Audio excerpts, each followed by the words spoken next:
வரைமொழுகு, மெத்திருக்கை, ஊராண்டி, முடுக்காணி, கற்பலகை,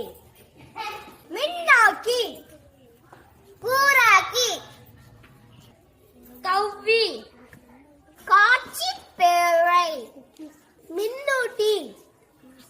சரக்குண்டு, பொதியப்பம், நிலைப்பேழை,